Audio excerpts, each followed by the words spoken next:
Mr. Meadows. I thank the gentleman and I thank the gentlelady.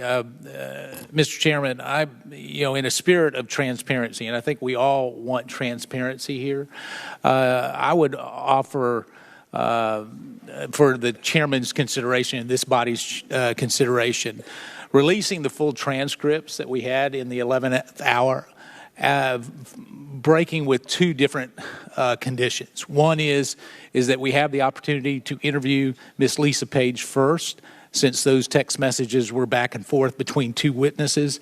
And the second, that we can scrub that transcribed interview for any personal relevant information that might be embarrassing before we do that. And with that, I'll yield back. If the gentlewoman will yield. Yes, I yield to the gentleman. Thank you. The spirit of the gentleman's recommendation is taken, is well taken, and we will definitely take that under advisement. The gentleman yield. I yield. I would also hope that we would give the FBI the opportunity for redaction of anything that would impact on the nation's national security. I think that is extremely important, and I hope the gentleman would accept my modification. Reclaiming my time, it's my understanding the gentleman does accept that, from the gentleman from North Carolina. And I want to thank him for trying to, as he usually does, trying to work these things out and full transparency. And I think that's important. I think the American people and this committee would appreciate it. Will the gentleman yield for a question? I yield. Does the gentleman from North Carolina's suggestion relate solely to the testimony of Agent Strzok, or under the same guise of transparency, would we apply that same process and that same standard to the previously unreleased testimony of Andrew McCabe, who was examined in a similar environment? I yield to the gentleman. I think in a spirit of transparency, we need to look at all transcribed interviews to let the American people judge for themselves. I thank the gentleman for his question, and I think that's consistent with my conversation with the gentleman from Maryland. Thank you very much, and I yield back.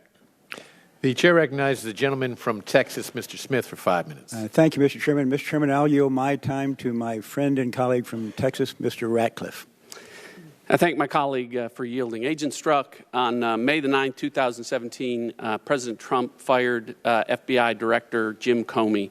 That same day, you and FBI lawyer Lisa Page exchanged quite a few texts on the topic.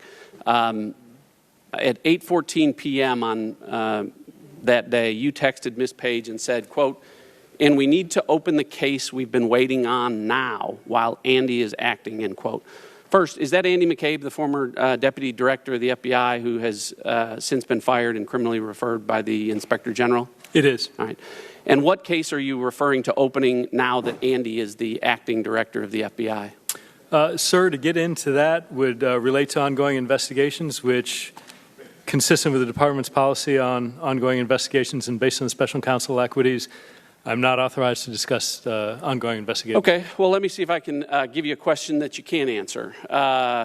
You sent 4 more texts to Ms. Page, and her first response to you at the bottom of that page you're looking at is, quote, "We need to lock in," and then there's a black mark where someone's name's been redacted. "We need to lock in redacted in a formal, chargeable way, period. Soon, period." Whose name's been blacked out? Sir, I don't know. I need to see the original list or original text. You don't know. Okay. Well, I don't know either. Here's what else I don't know. I don't know if the person whose name has been redacted is Republican or Democrat. I don't know if they're black or brown or white. I don't either, sir. I don't know their religious beliefs. I don't know their sexual orientation. I don't know those things, and I don't care.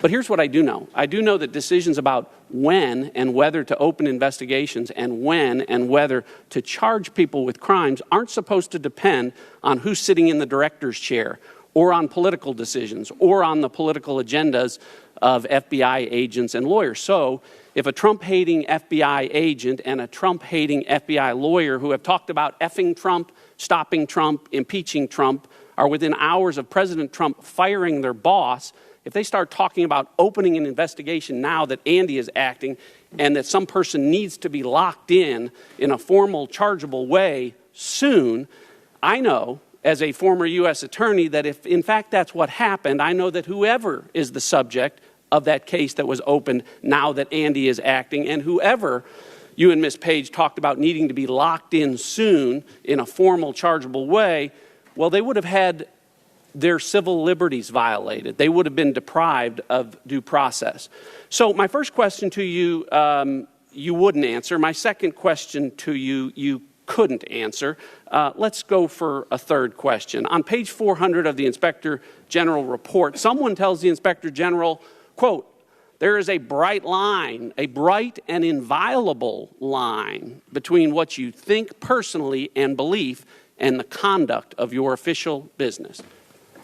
Who said that? I believe I did, sir. You did say that. And I heard you say similar things last week. I heard you say similar things today. You said it very clearly. You said it very unequivocally in your opening remarks that you never crossed that inviolable line in 26 years. Earlier today, in response to a question, you said, I took my personal belief out of every official action. So you're asking us to believe that when you say things like F Trump and stop Trump and impeach Trump, that those are just personal beliefs, and that when you say those things, you never cross that line, that bright, inviolable line, and allow it to impact your official conduct. That's really what this comes down to, that you're asking us to believe, isn't it? Sir, I'm asking you to believe, and I'm offering you evidence. Yeah, well, you whether have. It's the IG report, whether it's anything that's been found, that there's been no active bias found anywhere. You have under oath been as clear as a bell on that. You've said it over and over again. And because of that, I'm almost embarrassed to ask you this question. Of the approximately 50,000 text messages that I've seen with your personal beliefs like F Trump, stop Trump, impeach Trump, go ahead and confirm on the record that none of that occurred on an official FBI device or on official FBI time. Go ahead and do that.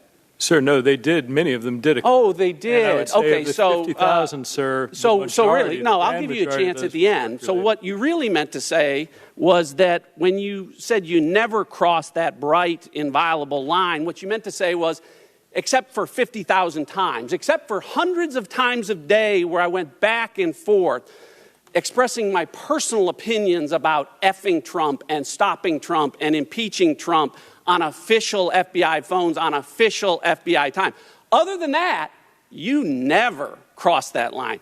I'm sure there are 13,000 FBI agents out there that are beaming with pride at how clearly you've drawn that line.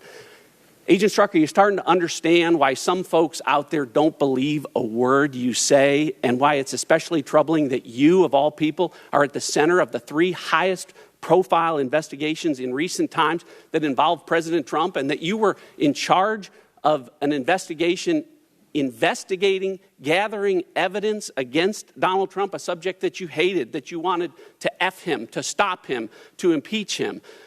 And do you see why that might call into question everything you've touched on all of those investigations? Chairman, I'm done with this witness, and I yield back. Mr. Chairman, if I can respond. Briefly. Sir, well, there are several questions, and I'll answer them all briefly. There were several statements. I only heard one question. Fair enough. First, I understand why people might think that, particularly based on the misrepresentations of extreme folks in the media, conspiracy theorists, folks in this body and elsewhere. And that's why I'm glad to be here today publicly, why I'm glad to hear that people are calling for the release of my private interview so that people can judge for themselves who I am, what I said, and the facts, and not something that's being spun or misrepresented in some 10 o'clock talk show or other place. So absolutely, I can understand that, and I'm glad that the facts are coming out. Second, sir, to your earlier point about, I never, and I am unaware of any case being opened that represented some violation of civil liberties or a removal of due process rights. I have never done any activity, opened any case with regard to that. And when you look in the context of what had occurred, sir, during the time that Director Comey had been fired, where the president said initially that that had occurred because of a memorandum written by the Deputy Attorney General looking at his conduct in the Clinton investigation, and then days afterwards pivoting and telling Russian diplomats and Lester Holt that it was because of the Russia investigation and a huge burden had been taken off his shoulders. We all were very concerned about, from an investigative standpoint, the pace and severity and the unprecedented nature of facts and events that were unfolding, and our investigative desire. I did say briefly to go. I appreciate that, Mr. Chairman. I'm wrapping up. In that regard, though, desire to lock things in before things changed was very important to us. Pointed to your response, however, And in the interest of full transparency, and to Mr. Ratcliffe's point, will you authorize the release of all of the other text messages that have not been released to the Congress to this point? Sir, I would authorize the release of any work-related text messages that are out there. But the question is, what's work-related and what is not? That's right, sir. And I would not accept or agree to the release of non-work-related text messages. Even though your testimony is that you would never let your work interfere with your personal opinion. That is exactly my testimony. So how are we going to know that unless we see those text messages? Well, the Inspector General very carefully, an independent body, went exhaustively through the entirety of that body and found, sir, that there were no acts of bias, that there was nothing demonstrable. The Inspector General works for an entirely different entity than the United States Congress. Will you authorize release of them to the United States Congress? No, sir. Mr. Chairman, point of inquiry. I'm trying to understand his answer.